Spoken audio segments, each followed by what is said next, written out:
Bonjour, je suis encore Ahmed Elguek. Alors dans cette vidéo, je vais vous montrer comment configurer notre serveur DNS dans notre Windows 7 ou bien quel que soit le Windows. Alors ici, dans notre cas, c'est Windows 7. Alors on clique sur Add Roles and Feature Wizard. C'est le même type d'installation ou bien de configuration de l'Active Directory. Donc on clique sur DNS Server et puis on clique sur Next, Add Features. On clique sur Next. Rien à ajouter sauf DNS Server. Alors, une fois on clique sur Next, on clique encore sur Next parce qu'il n'y a rien encore à ajouter.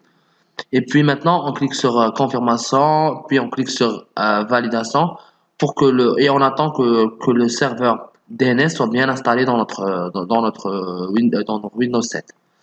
Alors maintenant, après l'installation ou bien la première étape de la configuration du serveur DNS dans notre Windows 7, on ouvre notre System and Security Administration Tools, on clique sur l'icône DNS.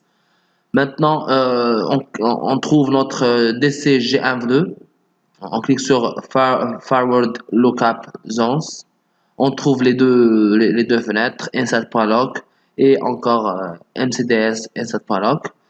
On clique sur Reverse Lookup Zones afin d'ajouter une nouvelle zone.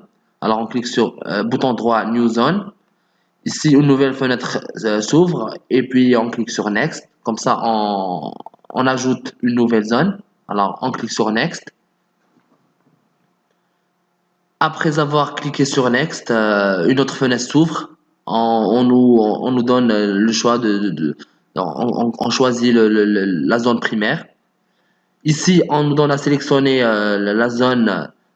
Normalement, c'est une Active Zone Replication Scope. Donc, on laisse par défaut, c'est To all DNS server running on domain controllers dans insert.log. Alors ici, c'est pour la configuration, ou bien c'est une configuration IPv4 par défaut, ou bien on choisit la IPv6. Normalement, on doit laisser IPv4. Et ici, on doit entrer notre adresse de serveur. Ici, dans notre cas, c'est 192.168.4. Et on clique sur Next. Comme ça, on valide notre adresse.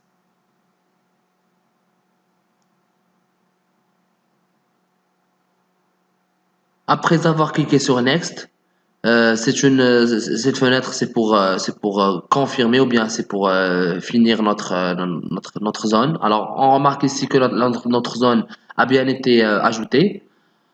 Et il y a deux types on a deux types de fenêtres ici. Ou bien on peut ajouter des pointeurs ou bien quoi que ce soit. Alors, on ajoute New Resource Record et puis on choisit 192.168.4 et on choisit point 10 par exemple et on clique sur OK. Sans oublier qu'on doit ajouter, qu'on doit cliquer sur Browse pour choisir notre domaine. Ici c'est insert.log. Donc voilà, c'est dcg12.insert.log. Et puis on clique sur OK. Alors on remarque ici que notre serveur DNS a bien été ajouté sous l'adresse IP 192.168.4.21. Et maintenant on va passer à l'étape pour vérifier si notre serveur DNS a bien été configuré dans notre Windows Server. Alors pour cela on exécute commande. On ouvre la commande, comme ça on vérifie. Alors pour vérifier, il y a une commande on doit tout d'abord pinguer notre DCG1.2. Comme ça on vérifie si les paquets arrivent à notre serveur DNS ou pas. Alors on remarque que 4 paquets envoyés, 4 reçus, 0 perdu. Donc tous les paquets ont été transmis.